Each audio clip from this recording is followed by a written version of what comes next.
And now we are moving on to our final guest. Although I will say, if I could tell my staff, maybe throw a curveball, since we have a little time, we might want to go, we might want to do some Q&A at the end of this one too. So if you do have questions, throw them into the chat to the team and they'll help us find the good ones. So our final guest is Ide Dangoor. She is joining us from New York City. Her son suffered his first diagnosed concussion also in the 7th grade. And his fourth very serious concussion happened during his junior year of high school. That was really something he had to fight through. So Ide, thank you so much for joining us. Oh, I think we might have muted you, so let us unmute you. Sometimes we found this happens. There we go. Is it okay? Yes, welcome. Thank you. Yeah, how you guys holding up in New York City? It's okay. It's getting better. It's getting better. That's good to hear. Yeah. So, we talked, and you have a lot of great messages for parents. I want to start with, in our first webinar, we talked a bit about the emotional symptoms that are common after concussion, like depression, like anxiety. And it's also important to know that your child can have behavioral changes. What changes did you see in your son's personality? And tell us how you responded to that. Good question.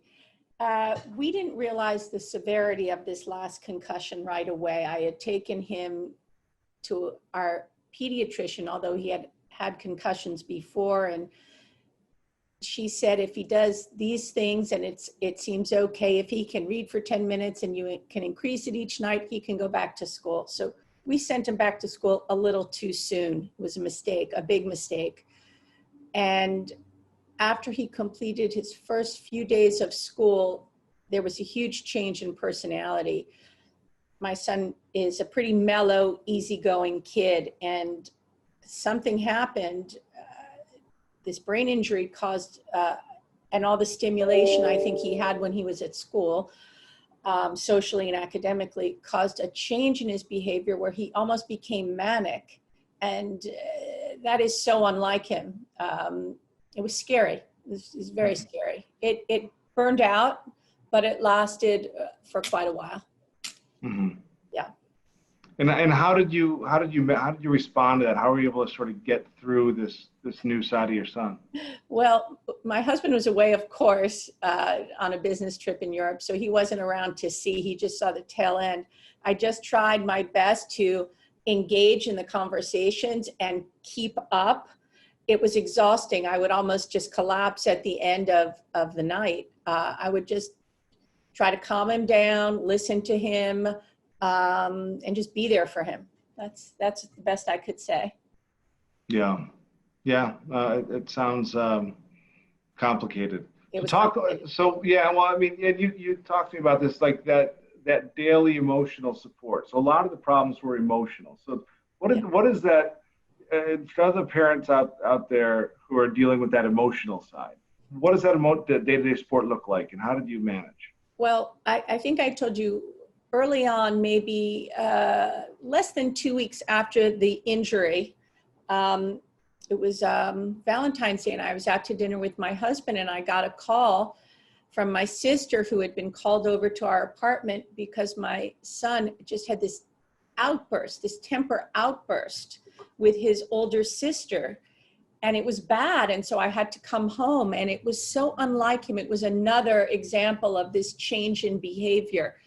As I said, he was very mellow. And then I realized this whole thing, we are in a different ball game now. This is not like his other concussions. This is scary.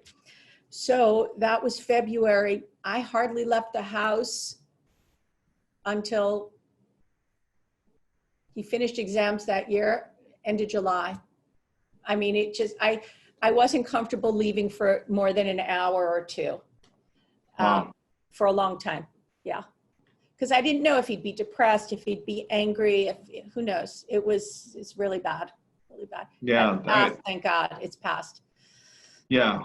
Did you ever think you were doing too much, or Do you think, I mean, looking back, are you just so happy that you were there to? I am so grateful that I was able to be there, and he was resting a lot. He was home a lot. I was working on a huge project at the time, so it was fine for me to be home and to just be there whenever he needed me. And as Andrea said, and the Hussies said, you are an advocate for your child. So I've tried to put it all behind me, but I spent so many hours a day dealing with doctors, appointments, school, SATs, college board, just so many emails and calls. It was a full-time job, a total full-time job for a long time. Plus it was his junior year in high school. He had just transferred from a boarding school back to New York, and it was a lot of work. Keep it all going, keep it floating. Yeah. What did you do to take care of yourself? Or did you, or you just put it off? I put it off. Once he finished his exams, I went to California and went to a spa for a few days by myself. It was amazing. Really?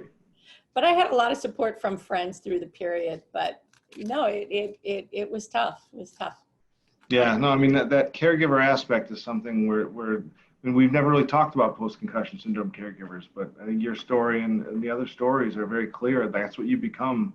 But at least versus other diseases where caregivers are termed, this one's hopefully temporary if you do the right thing, right? Yeah, exactly. And you made apparently a lot of short-term sacrifices that yeah, work. well, our kids are worth it all. So everyone would. Yeah. Yeah. So another important thing you learned was on the medical care side. Right. So you tried a lot of things. What approaches did you find to be most helpful in helping your son get better? Well, we were lucky. Actually, school helped us the most. I had been trying to get into a concussion specialist, but had difficulty getting in. They had limited hours and too many patients wanting to be seen. So school actually made the connection for me. And once we got into this neurologist who specialized in concussions at a hospital for special surgery in New York City, it was fantastic. And they take a very holistic approach. There's a social worker involved, the neurologist doctor is involved, her PA is involved, and they set you up, depending on what your needs are, everyone's different, with PT if you have neck injuries, vestibular therapy for your eyes, the neuropsychologist or psychiatrist if that's necessary. We went to a center where they did acupuncture for him, that kind of special. They knew how to deal with concussion patients, cupping. We've tried everything. The latest thing, which we tried was the last few months, Botox injections in the head, which seemed to help with the headaches. I'm trying to think, is there anything else? Meditation. I had meditation lessons for my son because he has trouble sleeping. And so meditating helps him to relax and calm down. He has to stick with it, but that's another method that can be helpful because sleep gets disrupted, especially if your child has any other issues like ADHD. It just gets worse. So, we've... Wow, you're an encyclopedia of treatments. That's you think you hit everything on our website. That's impressive. Yeah. But so the main takeaway there for the parents is comprehensive PCS clinics, is important, but trying other things. Keep trying different things. Keep trying. Yeah, no, it's an important message.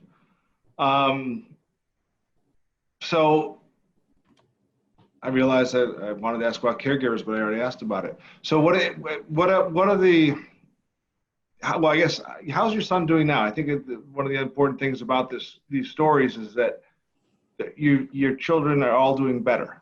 Oh, so much better. I mean, he's not perfect. He still has setbacks. Salim, if there's someone who's going to get injured in a group, it will be him. If there's someone who's going to get hit in the head, it will be him. If someone is in his classroom in college, he's a freshman, and they stretch, they'll hit Salim in the head. This is just the way it is.